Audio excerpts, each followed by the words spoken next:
Hi everyone. In this video, we are going to derive the EMF and torque equation for permanent magnet brushless DC motor. For derivation of permanent magnet brushless DC motor, here I have considered a square wave DC motor which is having a 180-degree polar in the rotor. First, consider the following assumption or terminologies. P is the number of poles, Pg is the flux density in the air gap, that is in Webers per meter square, and this flux density is considered as a constant throughout the entire air gap area. Then R is the radius of the air gap, L is the length of the armature, and omega m is the angular velocity in radians per second, and this omega m equal to 2 pi n divided by 60. N is the speed in rpm. Tc is the number of turns per coil.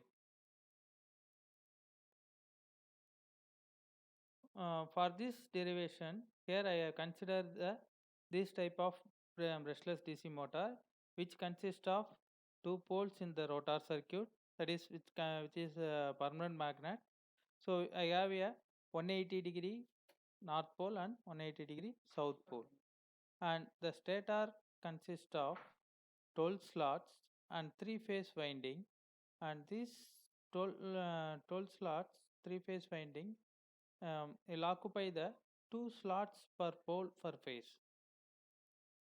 So for this type of machine, the air gap flux density is shown in the below graph.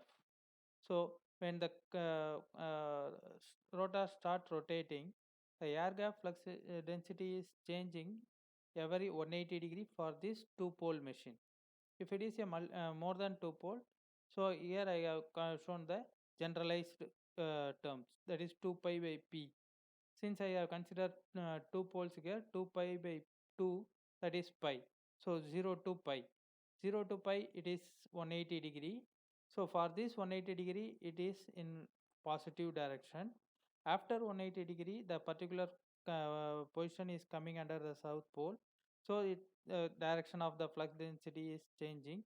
So negative, then it is in negative for another 180 degree. Again, it come to the positive flux density. Likewise, it is continuously varying. Then at the starting, that is omega m t equal to 0. If I consider some starting point at t equal to 0, uh, flux received at that particular position is phi max. So flux enclosed by the coil is phi max, which is equal to flux density Pg multiplied by area, that is 2 pi RL divided by P. Or otherwise we can consider a integration of the flux density in over a entire area, that is phi max equal to RL integral 0 to pi Bg of theta into d theta. Normally the Bg value is depends upon the theta position, that is rotor position. Here I consider a constant throughout the entire air gap area. So this Bg is also constant, so I take it out. So Bg RL integral d theta becomes theta. So theta 0 to pi.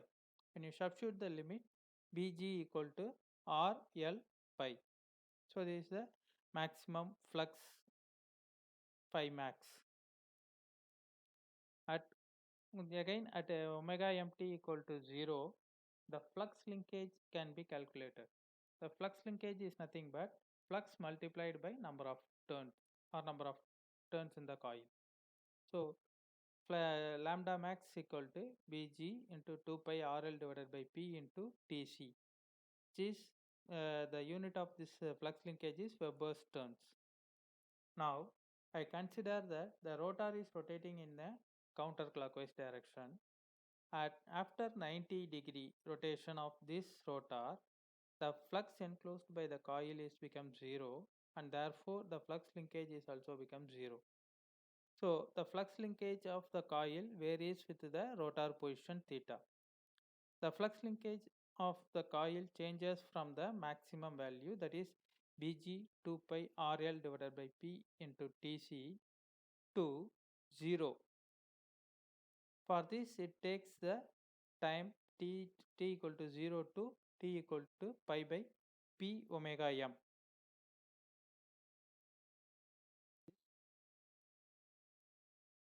We can find out the rate of change of flux linkage with respect to time. So it is denoted by delta delta divided by delta t, which is equal to final flux linkage value minus initial flux linkage value divided by time taken for this variation. So here this graph shows for a two-pole machine. So if I consider the initially when theta equal to 0, the flux linkage is maximum. At theta equal to pi by 2, the flux linkage become 0. So the flux linkage changes from maximum value to 0. So here the final value is 0 minus the initial value is this one divided by time taken for this is pi by P omega m. So when you simplify this, so I will get the rate of change of flux linkage with respect to time equal to minus 2 Bg RL Tc omega m. Once if you know the flux linkage rate of change of flux linkage with respect to time, you can find out the EMF induced in that particular coil by using a electromagnetic induction principle or electromagnetic induction law. That is, the EMF induced in a coil EC equal to 2 Bg RL Tc into omega m. So this is for a single coil. If suppose I have a two coil, coil 1 and coil 2 as shown in this figure, and coil 1 is placed here and coil 2 is placed 30 degree apart from this coil 1. So this coil 1 and coil 2 are placed like this. Therefore, the flux linkages by the coil 1 and coil 2 are changes like this.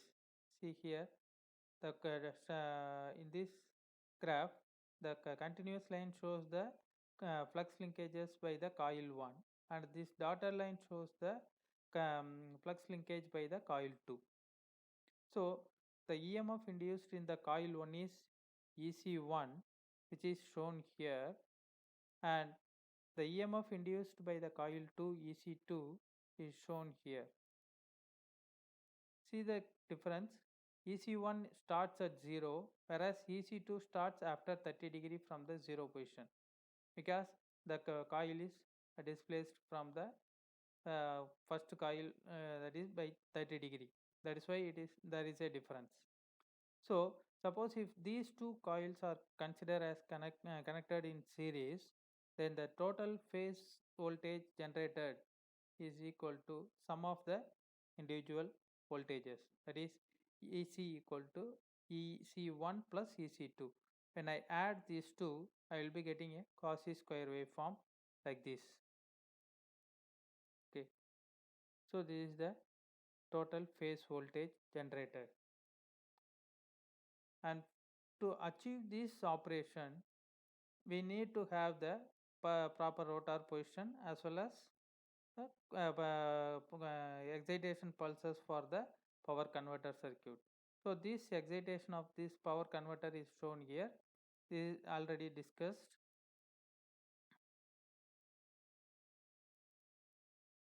Per phase voltage, I am going to write the KVL equation for this entire power circuit. So in this circuit, here I am applying a input voltage of V, that is supply voltage V. At any moment, two switches are conducting and two windings are connected in series, and these two windings, each winding can generate a back EMF, so which is equal to 2E phase.